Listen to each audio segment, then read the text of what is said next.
Hello and good morning. Welcome back to Lifeup.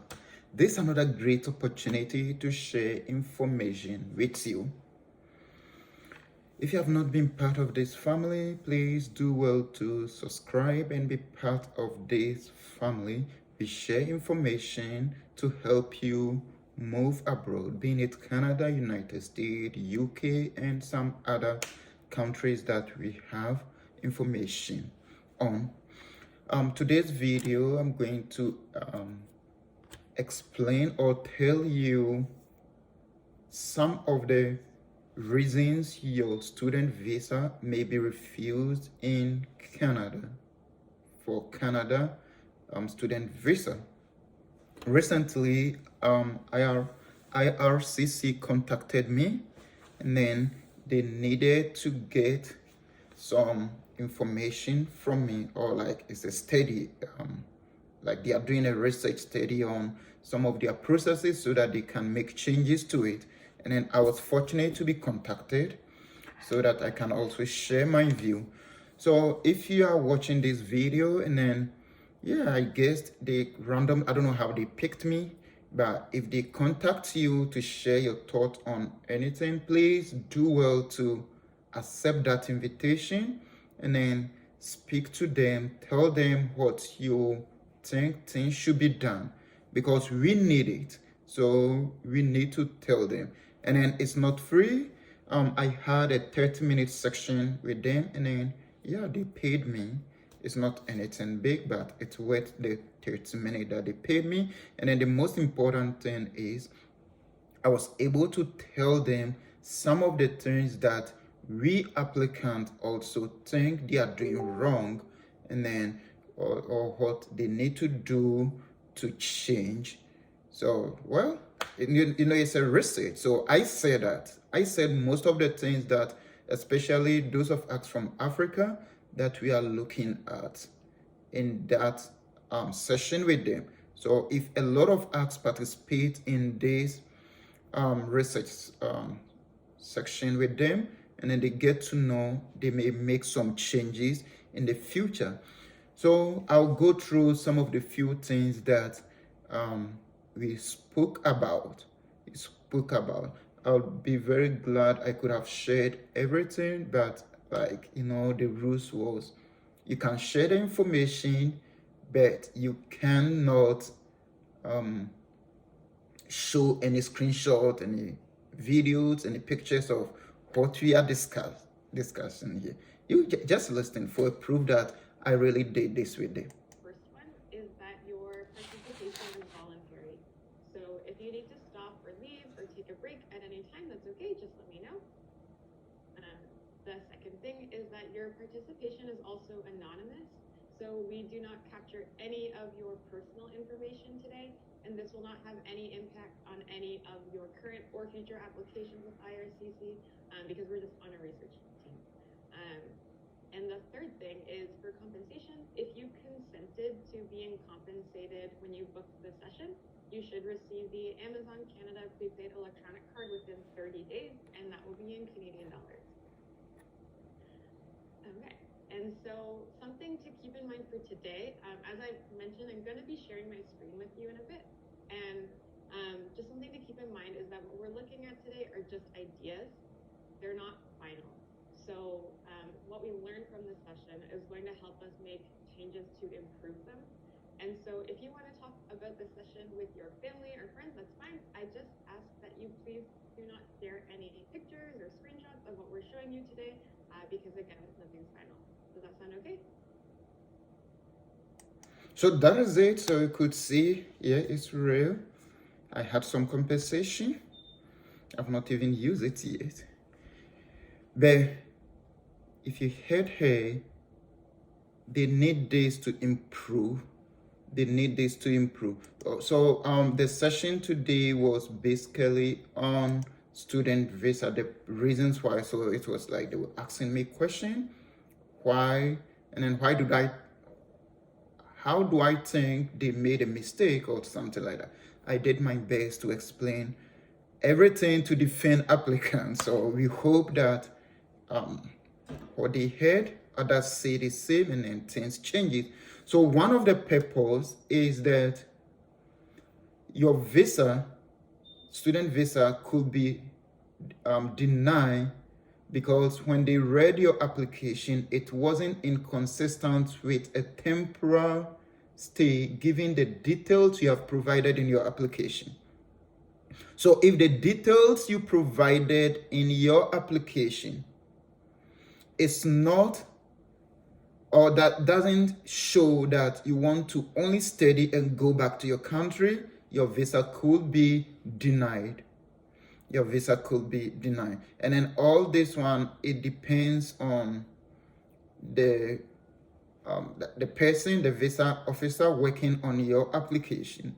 If they found out that your details doesn't predict that you want to stay for study and then go back after your study, then your visa is likely to be denied. It's likely to be denied.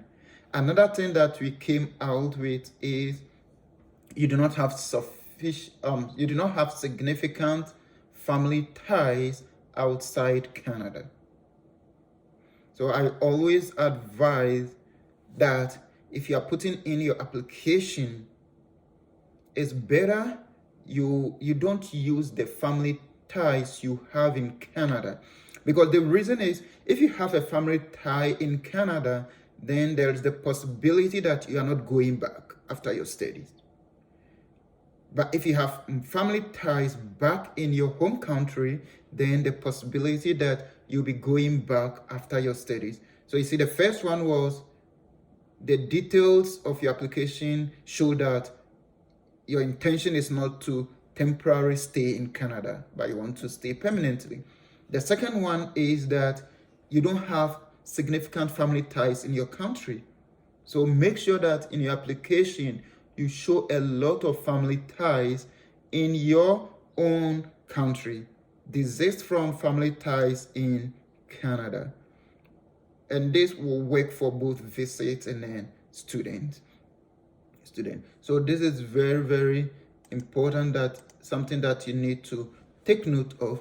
Another thing that we also look at is on pursuant to paragraph 220A of the IRPA, I'm not satisfied that you have sufficient and available financial resources without working in Canada to pay the tuition fees for the course or program for study that you intend to pay. So this is proof of funds. So your proof of fund calculates the tuition fee, multiply it like throughout your study, calculate that tuition fee, not only the first year or the first semester. Calculate all the tuition fee throughout your 2 years, 3 years, 4 years. If you have scholarship, then the scholarship is going to reduce that amount. If you don't have a scholarship, your proof of funds should show that amount. So if your study is 3 years and then the total cost is about 30,000, that is for tuition.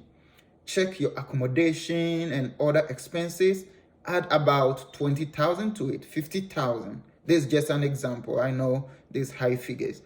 50,000. So make sure that your proof of fund is 50,000.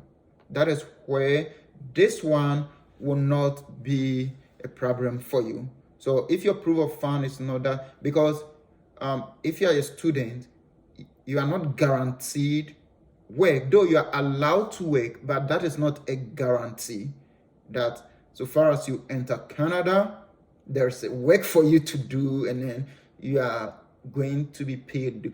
Though we know that you'll definitely get work to do, but the visa officer wouldn't guarantee that. So you have to show that without work, like it says, without working in Canada, you'll be able to pay your fees. So that is very important. I talk of proof of fund, you can split them and show all of them. It doesn't necessarily have to come from your own bank account or just one bank account. You can split them for 2-3 people and then just for them to show for them to state that they are your sponsors. They are ready to help you in your education.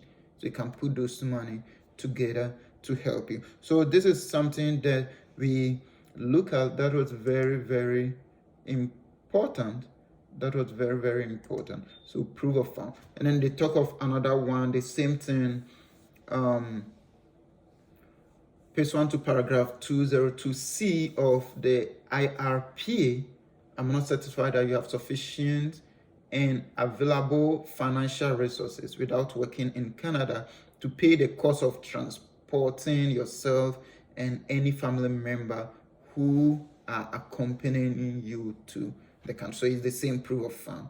So the first one was based on your tuition. The second one is based on like bringing yourself to and then from Canada after your studies, yourself and then your family. So you should know that if you are coming alone, then your proof of fund, like after your tuition, your proof of fund should be above your tuition because they are looking at your transport as well. So if you're not lucky and then you get an officer who, I would say in quotes, does not care about you, then you may have exactly tuition fee for 3 years or 4 years. But you may say, well, I don't see any proof that you can bring yourself. Though is like something that obvious.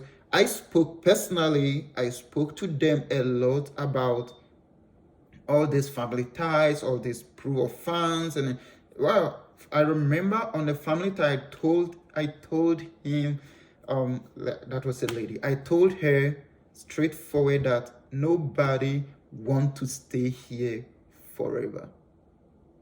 We love our family and we want to go back.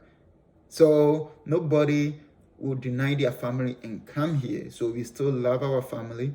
Proof of fund, I told them we have a lot of properties there that even if we put them in monetary aspect. So let's pray that a lot of people who take this session speak more about some of these things so that they may realize that, well, we don't have to put much emphasis on this.